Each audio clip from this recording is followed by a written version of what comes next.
Bienvenue pour cette séquence des paroles de la vie éternelle avec Marc Joseph. Nous sommes aujourd'hui le 15 novembre 2024 et je suis revenu te rappeler que ce jour du 15 novembre est pour toi un jour de grâce. Oui, un jour de grâce, pas un jour de glace, un jour de grâce, je dis. Donc, chaque matin, autant que Dieu me prête vie dans ce corps, je reviendrai te dire que c'est un jour de grâce, afin que tu n'oublies jamais. Parce que lorsqu'on oublie cette dimension de la grâce de Dieu, on s'expose à toute forme de découragement, à toute forme de déprime. La vie devient très lourde. Parce qu'à la fin, on ne sait pas trop où on va. Les difficultés sont là. Les choses de cette vie ne sont pas toujours faciles. Mais Jésus-Christ est toujours avec toi, même quand les choses sont difficiles. Quand il a dit, je suis avec toi tous les jours jusqu'à la fin du monde. Il n'a pas dit, je suis avec toi quand tout va bien, quand tu n'as pas de problème. Il est avec toi quand tu n'as pas de problème. Mais il est aussi avec toi quand tu as des problèmes à résoudre. Et Jésus-Christ a pour toi une solution pour chaque problème. Et lorsque c'est Jésus qui donne une solution, c'est toujours la bonne. Donc, place ta foi en Jésus-Christ, confie-toi en son amour, en sa grâce, reçois dans ton cœur, dans ta vie, la paix de Jésus-Christ, qui dit qu'il te donne la paix, pas comme le monde donne. Et il va dire que ton cœur ne se trouble point. Donc, installe-toi dans la paix de Jésus-Christ et bannis la panique, bannis la peur. Car comme nous avons vu ces jours derniers, la peur est capable de te conduire à faire ce que tu ne veux pas faire. La peur est capable de te conduire à accepter ce que tu n'aurais jamais voulu accepter. C'est pour ça que Jésus-Christ te donne la paix. Donc, place ta foi en Jésus-Christ. Réalise sa présence dans ton cœur et sois apaisé, sachant que Jésus-Christ, le bon berger, a tout pouvoir, comme il a dit, tout pouvoir m'a été donné dans les cieux et sur la terre. Donc, il n'y a rien dans ta vie que Jésus-Christ ne peut pas faire pour toi, alors que son nom soit béni. Ce que nous allons faire avant de continuer la lecture de l'évangile de Luc, chapitre 18, je vais prier avec toi. Je vais prier pour que le Saint-Esprit de Dieu le Père te dirige, te conduise, qu'il remplisse ta vie, et qu'il te remplisse de ta paix, de sa paix. Père, dans le nom de Jésus-Christ, je viens te prier pour ce frère, cette sœur, pour cet homme, cette femme qui regarde et qui écoute cette vidéo et qui prie en même temps que moi. Je te demande de bien vouloir exaucer toutes ces prières. Tu connais ses attentes, tu connais ses besoins, tu connais ses souffrances, tu connais même ses larmes. Quand il pleure secrètement, personne ne voit, mais toi tu vois. Et quand même, il n'y a pas des larmes dans les yeux, mais il y a les cœurs qui pleurent. Cette détresse intérieure, tu la connais. Alors, dans le nom de Jésus, sors, mon frère, sors, ma sœur, de cette détresse-là, par ta toute puissance, par la puissance de ton amour. Délivre de cette détresse et donne ta paix. Tu vois, ces événements qui sont là et qui tourmentent, qui empoisonnent la vie de tes enfants, eh bien, dans le nom de Jésus-Christ, je proclame la victoire sur tous ces événements douloureux et que la paix de Jésus-Christ s'installe dans les cœurs. Et s'il y a une maladie quelconque dans son corps, dans le nom de Jésus-Christ, je proclame la guérison. Alors, papa, merci, parce que tu es celui qui exauce ma prière en faveur de mes bien-aimés, parce que je t'adresse cette prière dans le nom du Seigneur Jésus-Christ. Amen. Amen. Je vais continuer avec toi la lecture de l'évangile de Jean, chapitre 18. Hier, nous avons lu ce texte où les religieux, là, ils ont amené Jésus à Pilate.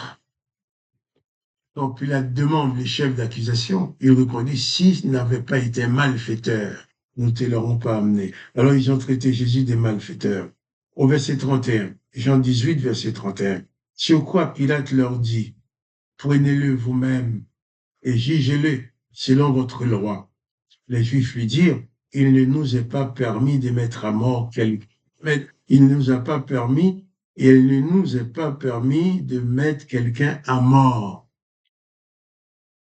Il ne leur a pas permis de mettre quelqu'un à mort, mais comme ils veulent la mort de Jésus, eh bien, ils vont confier Pilate, j'allais dire les sales besognes, ils vont confier à Pilate de décider de tuer Jésus à leur place, mais tout en disant c'est pas eux qui les tuent.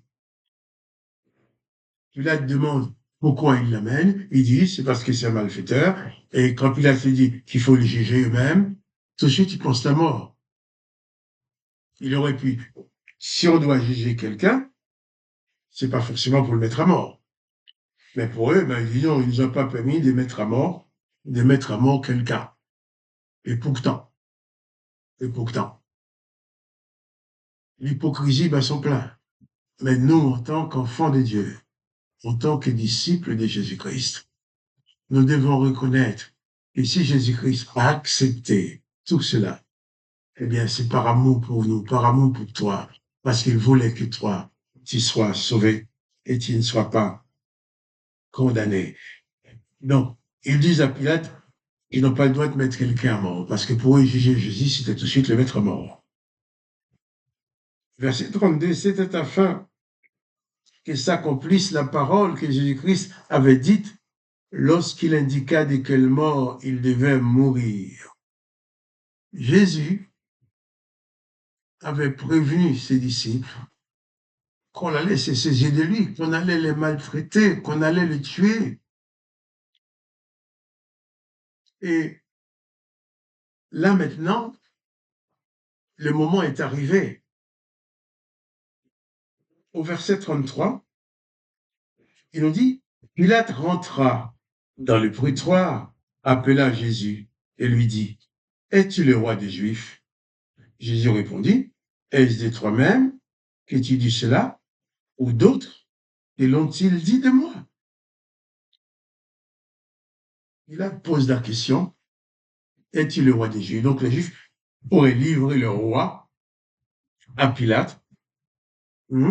Alors au verset 35, Pilate répondit, moi je suis juif, ta nation et les principaux sacrificateurs t'ont livré à moi. Qu'as-tu fait? Pilate questionne Jésus. Es-tu le roi des Juifs? Jésus lui demande, ben, c'est quelqu'un qui te l'a dit ou est-ce que c'est toi qui poses la question? Pilate va dire à Jésus, moi je ne suis pas juif. Les principaux sacrificateurs t'ont livré à moi. Pilate répondit, moi je suis juif. Ta nation et les principaux sacrificateurs t'ont livré à moi. Qu'as-tu fait? Qu'as-tu fait? Jésus va répondre, mon royaume n'est pas de ce monde. Si mon royaume était de ce monde, mes serviteurs auraient combattu pour moi afin que je ne sois pas livré aux Juifs. Mais maintenant, mon royaume n'est point d'ici-bas. Jésus répond à Pilate, je suis roi, mais mon royaume n'est plus dans ce monde, n'est pas dans ce monde. Mon royaume n'est pas d'ici-bas. En disant, si mon royaume était d'ici-bas, eh bien, mes serviteurs, mes soldats, se seraient battus pour ne pas que j'y sois livré. À toi, mon royaume, il dit, n'est pas d'ici-bas. Jésus-Christ est le roi des rois même. Mais ce royaume n'est pas sur la terre. Jésus dit qu'il y a des demeures dans la maison de son Père, dans le royaume de son Père. Là où il est parti te préparer une place. Il est parti me préparer une place. Et il dit que quand la place serait prête, lui-même reviendra et il te prendra avec lui afin que là où il est, tu y sois aussi. Jésus-Christ te fait cette promesse-là. Voilà encore une bonne raison d'être dans la paix, d'être dans la joie, sachant que Jésus-Christ, le roi des rois, le Seigneur des seigneurs, est en train de te préparer une place pour être assis avec lui à la droite de son Père dans son royaume. C'est pourquoi je dis que son royaume n'est pas d'ici-bas. Un jour, nous rentrerons dans son royaume avec lui quand il viendra nous chercher. Mais pour l'instant, nous portons le royaume de Jésus-Christ, le royaume du roi, dans nos cœurs, dans nos vies. Jésus-Christ, c'est le roi de ma vie. Et je t'invite à faire de Jésus-Christ le roi de ta vie, le roi qui règne en toi. Et que son règne s'installe dans ta vie, le règne de la paix, le règne du pardon, le règne de la bénédiction, le règne de la vie éternelle. Jésus-Christ t'appelle, il t'aime, il veut faire de toi citoyen de son royaume. Il veut que tu deviennes citoyen de son royaume. Il veut que tu deviennes sa brebis, que tu deviennes son disciple, parce qu'il a envie de prendre soin de toi. Il dit qu'il est le bon berger. Il donne sa vie pour ses brebis. Alors que le nom de Jésus-Christ soit béni. Là, si Jésus-Christ a accepté tout cela, a accepté d'être présenté à Pilate, de répondre aux questions de Pilate, a accepté d'être maltraité, d'être torturé, d'être crucifié, c'est seulement parce qu'il voulait que toi et moi, nous soyons sauvés de la mort éternelle et du péché. Alors, reconnaissons-le.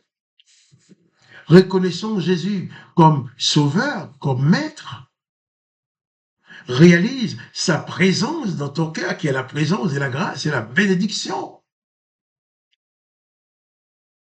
Invite Jésus-Christ à venir s'installer dans ta vie en tant que maître souverain. Et il t'apportera la paix, la joie, l'apaisement, même quand les choses vont mal. Alors que le nom de Jésus-Christ soit glorifié. Que le nom de Jésus-Christ, le nom de Dieu le Père, soit adoré et glorifié. Que toi, tu sois pleinement béni par cette bienfaisante présence de Jésus-Christ dans ta vie. Quant à moi, Marc-Joseph, je te dis encore, pas de panique. Jésus-Christ est avec toi. Confie-lui ta vie. Place ta vie en Jésus-Christ et ne sois plus troublé. Pas de panique. Reçois dans ton cœur la paix du Seigneur Jésus-Christ. Alors, que le nom de Jésus-Christ soit béni et que toi aussi tu sois richement béni. Et à demain pour les paroles de la vie éternelle.